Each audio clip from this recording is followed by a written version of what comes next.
Welcome to ZZ Financial. We are committed to providing the most accurate, valuable, and timely information and analysis. And it looks like we definitely need that analysis today. It's August 15th, Friday. It's 8:00 a.m. Eastern Time here in the U.S., so that means 5:00 a.m. for our West Coast listeners. It feels like so much is happening, especially overseas. What's really jumping out at you this morning? You're absolutely right. It's been a very active period. Today, we're taking a deep dive into a whole batch of fresh financial news, really spanning the globe from Tokyo all the way to New York.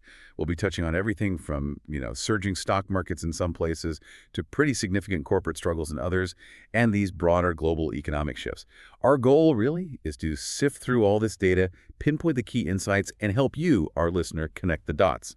Because often, these seemingly separate pieces, they actually form a bigger picture. Connecting the dots. I love that. It can feel like just a flood of news otherwise. So, where do we start pulling that thread today? What's the first big piece? Well, we're going to start with Japan. Their economy is showing surprising strength, and that's shaking things up policy-wise. Then we'll look at some companies' big contrasts there. One struggling after acquisitions, another soaring because of, fan culture, believe it or not. Fan culture. Okay, interesting. Yeah. Then we'll zoom out, see what big investors like Soros and Coatue are betting on. Lots of AI focus there. We'll touch on China, India, oil prices, Europe, and then wrap up with some future gazing, including a pretty wild forecast for Japan's stock market. Sounds like a packed journey. Let's dive into Japan first then. You said surprising strength. What's the news? Right, so Japan just dropped some really genuinely surprising economic news. The Cabinet Office announced the first look at real GDP for April through June, and it showed annualized growth of 1.0% compared to the previous quarter. 1%. Okay, that doesn't sound huge, maybe. Well, context is key here. Market expectations, they were way lower, around 0.3%. So it beat expectations by, more than 3 times. And what's really remarkable is this marks 5 straight quarters of positive growth. 5 quarters. Wow. Okay, for Japan, that is a big deal, isn't it? They've struggled with growth for so long. Exactly. For an economy that's grappled with deflation and slow growth for decades, hitting 5 positive quarters in a row is genuinely impressive. It signals something significant might be shifting. So what's actually driving it? Is it just companies selling more stuff overseas, or is it happening inside Japan? That's the crucial part. This isn't just about exports. The data points strongly towards a more resilient domestic economy. We're seeing stronger than expected domestic demand. Things like personal consumption, that was up 0.2%, and maybe more importantly, capital investment. Businesses are spending again. Okay, so people are buying things and companies are investing in themselves. That feels more solid. It does. And this robust performance, it's directly feeding into expectations that the Bank of Japan might actually hike interest rates again. That's a huge deal because, as you know, they've kept rates incredibly low for a very, very long time to fight deflation. This data really challenges that whole narrative. Right, the famous zero interest policy, basically. So if Japan's economy is getting stronger, what does that mean for, someone listening here in the U.S. or elsewhere? Why should we care? Great question. It matters because Japan is a major global economy. If it's showing real strength, and if its central bank starts raising rates after decades of keeping them near zero, that changes things. Think about capital flows. For years, money borrowed cheaply in yen was invested elsewhere for higher returns, the carry trade. If Japanese rates rise, that becomes less attractive. It affects global investment strategies, currency values like the yen itself, and even how competitive industries are worldwide. It's potentially a major shift in the global financial landscape. Okay, so it has ripple effects everywhere. Now, you mentioned the Bank of Japan possibly raising rates. Is the market already reacting? What's happening with Japanese bonds? Oh, absolutely. The market is definitely reacting, and quite sharply. With that strong GDP number, speculation about the BOJ's next move just ramped up. We saw long-term interest rates, specifically the 10-year Japanese government bond yield, jump up. It hit 1.565% temporarily, its highest since late July, and even nudged a bit higher to 1.575%. Okay, bond yields up means bond prices are down, right? People are selling. Exactly. Or demanding a higher return for holding them. It's a pretty quick climb for a market that's usually known for super low yields. Why are they rising so fast, though? Is it just the GDP number or something else pushing them? And you mentioned pricing in a rate hike. What does that actually mean? It's a mix, really. The strong domestic GDP is a big part, suggests the economy can handle higher rates. But there's also a spillover effect from rising interest rates in the U.S. When we say the market is pricing in, say, a 50% chance of a BOJ hike by October, It means traders are making decisions today based on that expectation. Like they're betting it's going to happen. Pretty much. They're adjusting bond prices now to reflect that future possibility. If you think rates are going up, you wouldn't buy a long-term bond now at a super low yield. Right. But you'd demand more. Right, because you might miss out on better rates later. Makes sense. And this probability jumps significantly just from last week. So investors are clearly getting more confident the BOJ will finally move away from its ultra-easy policies soon. And it's not just the 10-year bonds. No, we're seeing selling pressure pretty much across the curve. 2-year yields are up, 5-year, 20-year, even 30-year bonds. Everything's moving. What's also interesting is that even an option for inflation-linked bonds didn't go so well today. The results were weak. Inflation-linked bonds, why were those weak? Well, it suggests the market is a bit worried about future inflation, maybe partly because there's been talk about cutting the consumption tax. How does cutting tax affect inflation bonds? If they cut the consumption tax, people have more money to spend, which could push prices up, boost inflation. If investors expect higher inflation than the bond currently compensates for, they won't be eager to buy it. It adds another layer of pressure on the BOJ. Wow, okay, so even whispers of tax policy changes ripple through the bond market. Complex stuff. And I think I heard something about the U.S. Treasury Secretary commenting on Japan. You did. That's another interesting angle, the external influence. U.S. Treasury Secretary Bessent made some remarks suggesting the BOJ is, quote, behind the curve on raising rates. Ooh, that sounds like a bit of pressure. It does. Even though Japan's finance minister Coatue pushed back, saying monetary policy is up to the BOJ, comments like that definitely add fuel to the fire. Some analysts even think it might be a subtle way to encourage a stronger yen to help the U.S. trade deficit. A stronger yen makes Japanese goods pricier in the U.S. Ah, okay, so international politics playing a role too. With all this swirling around, what's the main thing for us listeners to watch regarding the Bank of Japan? Keep a close eye on their next policy meeting, obviously. But even before that, the Jackson Hole Symposium next week is huge. That's the big central banker meeting, right? Exactly. Speeches there, especially from Fed Chair Powell, can give big clues about the direction of interest rates, not just in the U.S., but globally. What Powell says could definitely influence the BOJ's thinking, or at least market expectations about it. Okay, Jackson Hole. Got it. Now, speaking of the U.S. and Japan connection, the yen weakened today, didn't it? Is that tied into all this rate talk, too? Directly tied. The yen lost ground against the dollar today, trading in the mid-147 range. It actually broke a 2-day strengthening streak. Why did it weaken? Just because people expect U.S. rates to stay higher for longer. That's the core of it. It's the widening gap, or expected gap, between U.S. and Japanese interest rates. We got some U.S. economic data, the Producer Price Index, PPI, for July. It jumped 0.9% month on month. The market expected only 0.2%. Wow, much hotter than expected. So inflation fears back in the U.S. Exactly. That data reignited some inflation worries and dampened hopes for big Fed rate cuts happening soon, maybe not even in September. So, if U.S. rates look like they'll stay higher, while Japan's are still very low, the dollar just becomes more attractive. Investors sell yen to buy dollars to chase that higher yield. So even if Japanese officials talk about wanting a stronger yen, the basic math of interest rates wins out. Often, yes. Fundamentals tend to exert a stronger pull over time than verbal interventions. Yeah. And this weaker yen, while good for Japanese exporters maybe, makes imports more expensive for Japan.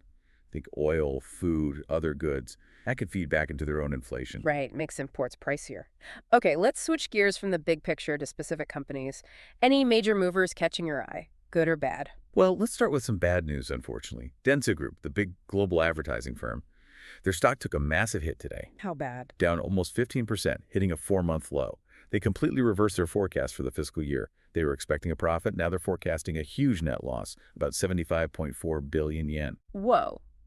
From profit to a 75 billion yen loss. What happened? Did the advertising market just collapse? It wasn't really about the ad market itself. Analysts are pointing fingers squarely at their past M&A strategy, especially a huge acquisition back in 2013. They bought a UK company called Aegis Group. The problem seems to be major struggles integrating that and other overseas businesses they bought. Lack of synergy, organizational issues. It's taken a long time to surface this badly, but it looks like the integration just didn't work well. So a decade-old acquisition is still causing problems. That's surprising. It highlights the immense risks, doesn't it? Especially with large cross-border deals. If you can't effectively merge the cultures and operations, the promised benefits just don't materialize. And this is now their third straight year potentially ending in a loss. They also canceled their interim dividend. It's a big negative surprise for investors. Yeah, that's tough. A real cautionary tale about M&A, I guess. Okay, let's hope there's some better news. Any companies doing really well? Absolutely. On the complete opposite end of the spectrum today is Amuse, the talent agency. Their shares surged How much? over 22%, hit a year-to-date high. They revised their profit forecast upward significantly. They're now expecting a net profit of 2.5 billion yen for their fiscal year 2026, which is like 52% growth year on year, a huge turnaround from their previous forecast. Wow, 52% growth for a talent agency. What's driving that? Did they sign some global superstar? It's fascinating, actually, the main driver. Strong income from events and merchandise sales, particularly from big concert tours by artists like Southern All-Stars and Gen Hoshino. Ah, so live events and merch. Exactly. It really highlights the power of what the Japanese call oshikatsu. That's like fan-driven consumption. People spending money to support their favorite artists, their oshi. Oshikatsu, I like that. Yeah. And even with inflation worries floating around, this type of spending on experiences and supporting artists seems incredibly resilient. Fans are willing to open their wallets for concerts, T-shirts, collectibles, you name it. That's so interesting. So even if people cut back elsewhere, they'll still spend on their passions. What's the takeaway for us? I think it shows that even in a tricky economic climate, businesses that tap into strong consumer passions, entertainment, experiences, fandom, can find real growth. It's about that emotional connection, not just a transactional purchase. Those can be very resilient pockets of spending. Okay, so Amuse is a big winner. Were there other areas doing well today that helped push the overall Nikkei index to that record high? It couldn't have just been Amuse. No, definitely not. The gains were pretty broad, which is a healthy sign. The banking sector was a standout winner. Because of the interest rate hike expectations? Precisely. Higher rates generally mean better profit margins for banks. They can earn more on their loans relative to what they pay out on deposits. So we saw stocks like Mitsubishi UFJ, Sumitomo Mitsui, Mizuho, all hitting highs for the year, or even record highs in some cases. Okay, banks are benefiting. What about other sectors? Tech, manufacturing. Yes, some specific areas there too. Fujikura, a cable company, hit an all-time high. There's huge demand for advanced cables, driven by all the investment in AI infrastructure, data centers, networks, etc. Ah, the picks and shovels of the AI boom. Exactly. Furukawa Electric, another company in that space, also did well. And then you have Tokai Carbon, which makes materials like graphite electrodes for industrial use. They got an analyst upgrade, citing successful restructuring. So it's a mix of benefiting from big trends like AI and companies just executing well internally. It sounds like a pretty diverse group of winners then. What about retail or other consumer areas? Yeah, good examples there too. Sundrug, a drugstore chain, bounced back strongly. Their profits were better than expected, helped by strong food sales and also more tourists coming into Japan. Inbound tourism helping out. Definitely. And even some smaller companies showed strength. GNI, a biotech firm, rose even though they reported a loss for the first half because they maintained their full-year forecast thanks to strong orders in their medical tech business. And Baser, which deals in secondhand goods, actually hit its daily trading limit upward after they raised their earnings forecast and dividend. Secondhand goods doing well too. Interesting. It points to maybe more value-conscious consumer, but also just a well-run company. So yeah, the rally wasn't just one thing. It rewarded strong fundamentals, good management, or being in the right place to catch those economic tailwinds like tourism or AI. It sounds like a market that's actually looking at individual company stories, not just riding one big wave. That's a good way to put it. Even in a record-breaking rally, the market seems to be discerning. Okay, let's shift focus again, this time to the big investment giants in the U.S. What are the major funds doing? I think you mentioned Soros and Coatue earlier. Are they chasing this AI trend too? Very much so. Looking at their latest filings gives us a peek into their thinking. Soros Fund Management, for example, made some significant moves. They increased their stake in NVIDIA, wait for it, ninefold. 9 times. Wow, that's conviction. Huge conviction. They also bought a new stake in Circle Internet Group, that's a stablecoin issuer, and boosted positions in Applied Materials, which makes chip manufacturing equipment, and Nike. But they sold some big tech names. They did. They trimmed their holdings in Apple and Alphabet. So doubling down on AI, hardware, and infrastructure, even getting into digital currency, while maybe easing off the established giants. What's the read-through there? It strongly suggests a strategic pivot. They seem to be betting that the next big wave of growth comes from the enablers of AI, the chip makers, the equipment suppliers, and maybe even the future of digital finance, rather than the mega-cap tech companies that have dominated the last decade.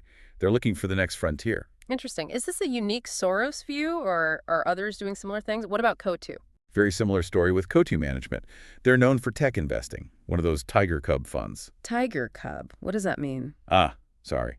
It refers to funds founded by people who used to work at Julian Robertson's legendary Tiger Management hedge fund. They often share certain investment styles, focusing on deep research and high-growth companies. Got it. So what did Coatue do? They bought new stakes in Oracle and ARM Holdings. ARM designs chips used in almost every smartphone, and increasingly in data centers.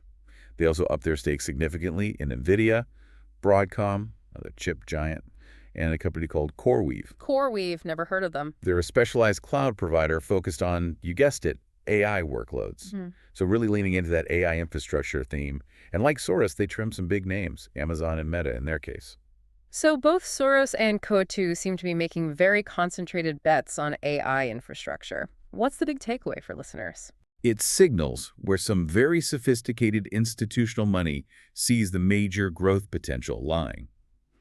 They believe the companies building the foundations of the AI revolution, the chips, the specialized cloud services, the semiconductor equipment, will be the primary beneficiaries. It's a significant portfolio reshuffle. For you, it's a valuable signal about where these influential investors are placing their chips for future tech trends. Definitely something to watch. Okay, let's broaden our view again and look at Asia more widely. How's China's economy doing? I feel like I hear conflicting reports all the time. Yeah, China's picture is definitely complex right now. The latest batch of key economic indicators for July, they mostly missed market expectations. That signals the economic slowdown is continuing. Missed expectations. In what areas? Across the board, pretty much. Fixed asset investment growth was weaker than forecast. Industrial production growth was okay, but still slightly below expectations. Retail sales growth was noticeably weaker than predicted. And maybe the most striking number, new bank loans actually turned negative in July for the first time in 20 years. Negative loans. Does that mean people are paying back more debt than they're taking out? That sounds not good for growth. That's exactly what it implies. It suggests a real lack of appetite for borrowing from both businesses and households, which points to weak confidence and demand. The real estate sector is still a major drag, too. Investment in property development fell sharply again, down 12%. Okay, so the data looks pretty weak. But wait, didn't the Shanghai stock market actually go up? How does that work? That's the paradox. Despite the gloomy economic data, the Shanghai Composite Index rallied, hitting a nearly 4-year high. Why would stocks go up on bad economic news? That seems backwards. It's that classic market logic. Bad news is good news. Investors are essentially betting that the weak data will force the government's hand. They're piling in based on hopes for significant economic stimulus measures from Beijing. So they're betting on a government rescue package, basically, like rate cuts or spending programs. Precisely. They're anticipating intervention to prop up growth. However, it's not universal optimism. Hong Kong stocks continue to fall. Why the difference between Shanghai and Hong Kong? Hong Kong investors often have a more international perspective and perhaps deeper concerns about the structural issues in China's economy, especially the property market mess and regulatory risks. Even though mainland investors were buying heavily into Hong Kong stocks via the Stock Connect program, hitting record levels, actually it wasn't enough to lift the overall market there. It shows a real split in sentiment. Interesting divergence. What about individual Chinese companies? I think Tencent Music had earnings? They did. Tencent Music Entertainment reported pretty strong second quarter results. Their number of paying music subscribers was up nicely, and they're diversifying into things like podcasts. So, good results. Is their stock doing well? Well, that's the catch. Despite the good performance, their market value still significantly lags behind global peers like Spotify. Why is that? It's largely due to the lingering shadow of past regulatory actions. They faced antitrust penalties a while back, and there were also crackdowns on the live streaming features that used to be a big moneymaker for them. It really underscores the regulatory risk factor in China. A company can be performing well fundamentally, but government policy shifts can still heavily impact its valuation and prospects. It's a constant variable investors have to weigh. Definitely a reminder of how powerful regulators can be there. Okay, let's shift over to India. I heard some positive news there, a ratings upgrade. Yes, a significant development for India. S&P Global upgraded India's sovereign debt rating to BBB for the first time in 18 years. That's a big deal. BBB, what does that actually mean and why is it important? BBB is an investment-grade rating. It basically signals that S&P sees India as having a relatively low risk of defaulting on its government debt. They cited India's high economic growth and efforts towards fiscal consolidation, getting government finances in better order as key reasons. So it's like a stamp of approval. Does this mean more foreign money might flow into India? That's the hope, yes. A higher rating can make it cheaper for the Indian government and Indian companies to borrow money internationally. It should enhance India's attractiveness as an investment destination. Sounds great. Are there any downsides or risks still? Well, S&P itself noted potential headwinds. For instance, U.S. tariff policies could still impact certain Indian export sectors like pharma, auto, and metals, even if the overall economic impact is seen as limited. There are also domestic concerns. If the government pursues aggressive tax cuts or spending programs, that could potentially undermine the fiscal consolidation that helped earn the upgrade in the first place. So it's positive, but continued policy discipline is key. Right. Got to keep the finances in check. And I think I also saw something about the Indian stock exchange itself. Its shares are down. Why? Yes, that's another wrinkle. The shares of the Bombay Stock Exchange itself have actually fallen quite a bit, down about 20% since June. This seems driven by fears among investors about potential new regulations targeting the derivatives market. Derivatives like futures and options. Exactly. If new rules make derivatives trading more difficult or expensive, it could hurt the exchange's business volumes and profits. It just shows how specific regulatory concerns, even just the fear of them, can impact market sentiment for related stocks separate from the broader economic picture or sovereign rating. Markets are sensitive beasts. Okay, how about commodities? What's the story with oil prices? They were down, then up. Oil has been on a bit of a roller coaster. West Texas Intermediate WTI crude futures recently hit a 2-month low, dipping below $62 a barrel. Why the drop? A combination of factors pointing to weaker prices. There are projections of a supply surplus lasting potentially through 2026, signs of weakening global demand due to economic uncertainty, and also increased production coming from some OPEC Plus members. Basic supply exceeding demand signals. Okay, makes sense. But then why did prices rebound, at least in some markets? What's fascinating is that despite those bearish fundamentals, crude oil futures rebounded today in the Japanese market. The main driver seems to be anticipation surrounding the upcoming U.S.-Russia summit. How does a summit affect oil prices? There's speculation, basically. If the talks don't go well or if there's some negative outcome, traders worry that Russian oil supply could be disrupted or reduced, which would tighten the global market. That geopolitical risk factor, combined with the weaker yen making oil futures cheaper for Japanese buyers in yen terms, was enough to push prices up today, overriding those weaker fundamentals for the moment. So, geopolitics and currency swings Trump's supply and demand today, shows how many different forces are at play. Absolutely. Commodity markets are incredibly complex, balancing economic reality with geopolitical fears and currency effects. Okay, one last stop on our global tour. Europe. How are markets looking over there today? Europe saw some modest gains this morning. Major stock markets were slightly up, mostly taking their cue from the positive sentiment that rolled over from Asia earlier. There's also a sense of relief around corporate earnings reports. The theme seemed to be not as bad as feared. Not as bad as feared. Doesn't exactly scream confidence, does it? No, it suggests expectations were pretty low to begin with.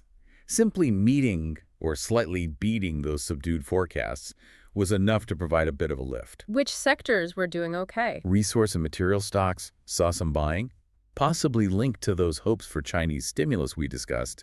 If China stimulates, they'll need more raw materials.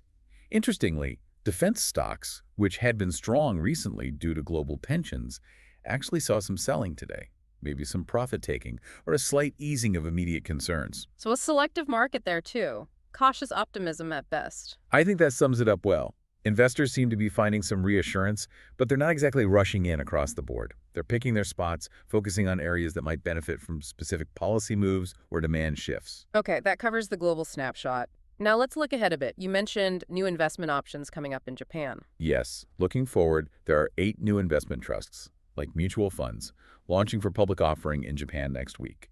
It gives investors more choices. Anything particularly interesting among them? Different strategies? There are a couple worth noting. Goldman Sachs is launching one called the GS Global, excluding U.S. Value and Income Fund. Hmm. As the name suggests, it will invest in undervalued, high-dividend stocks in developed countries outside the U.S. The idea is to get income from dividends to potentially cushion against market drops and also diversify away from the U.S. market. Okay, a more conservative, income-focused option. Anything for more aggressive investors. On the other end, asset management is launching leveraged funds. These aim to deliver twice the daily movement of a Hang Seng index in Hong Kong. Whoa, twice the Hang Seng. That sounds risky. Definitely higher risk, designed for investors who want amplified exposure to that market's ups and downs. So yeah, the new launches cater to different risk appetites and strategies, from income seekers to short-term traders. It shows the market is offering more specialized tools. More tools in the toolbox. And on the policy side, something about green bonds. Right, another forward-looking item. Local governments in Japan are getting ready to issue what they're calling green joint bonds. It's a batch totaling about 32 billion yen, and the specific terms will be set in mid-September. Green bonds make sense for funding environmental projects, but what's the joint part about? That's the innovative bit. Instead of just one city or prefecture issuing bonds, multiple municipalities are banding together and sharing joint liability for these bonds. Why do that? Does it make them safer for investors? Exactly. It enhances investor confidence, especially for smaller municipalities that might not be well known or have a strong individual credit rating. By pooling together and sharing the responsibility, they can likely access funding more easily and maybe at better rates. The money raised is specifically earmarked for environmental projects, renewable energy, energy efficiency, sustainable transport, things like that. It's a smart way to mobilize capital for green initiatives at the local level. That does sound like a clever way to get funding for important projects. Okay, let's zoom in from policy to everyday life. Any interesting micro trends you've spotted? Yeah, sometimes the small things offer interesting insights. For example, the retail price of rice in Japan ticked up recently, rose about 2.4% over a 2-week period to 3,825 for a 5-kilogram bag. Rice prices going up. Is it a bad harvest or something? Not really a hardest issue this time. It seems related to the government slowing down the release of its stockpiled rice into the market. The government has rice stockpiles. Yes, they maintain reserves and sometimes release them to help keep prices stable for consumers. When they slow down those releases, the downward pressure on prices weakens and the market price naturally drifts up a bit. It's a little window into how government actions affect staple food costs. Interesting. What else? Here's a really curious one. Airfares. Round-trip tickets between Tokyo and South Korea have apparently hit a 6-year low. They're down a massive 56% compared to last year. 56% cheaper. Why? Are planes flying empty? It seems demand from South Korean tourists visiting Tokyo dropped off significantly. Reasons cited include things like rumors about earthquakes in Japan spreading online, and also just the extreme summer heat making Tokyo less appealing. So fewer people wanted to go and airlines slashed prices. Exactly. They lowered fares drastically to try and attract Japanese travelers to fill the seats. Yeah. But here's the contrast. On some regional routes, like between Fukuoka in southern Japan and Seoul, prices actually surged up 36%. Wow, went the other way. Why the difference? Fewer flights and less competition on those specific regional routes. Some flight services haven't fully come back after the pandemic disruptions, so you get this weird situation. Super cheap flights between the main hubs, but much more expensive flights from regional cities. It highlights how uneven the travel recovery can be. That country near yet far dynamic you mentioned makes sense. Okay, let's bring this all home. The Nikkei's hit an all-time high today. That's huge news, but can it keep going? Yeah. What are people saying? That is the big question, isn't it? After decades, finally surpassing that old peak, the immediate question is, now what? And there are some bold calls out there. One analyst from Musha Research is suggesting the Nikkei could reach 50,000 yen within the year. 50,000? That sounds incredibly optimistic. We're nowhere near that now, right? What's the argument for such a massive jump? It is very aggressive. The core argument isn't really based on current earnings, which, as we noted, actually dipped slightly in the last quarter. Instead, is based on a theory about untapped potential. The belief is that Japan's growth has been held back for years because the government has been overly focused on fiscal consolidation, balancing the budget.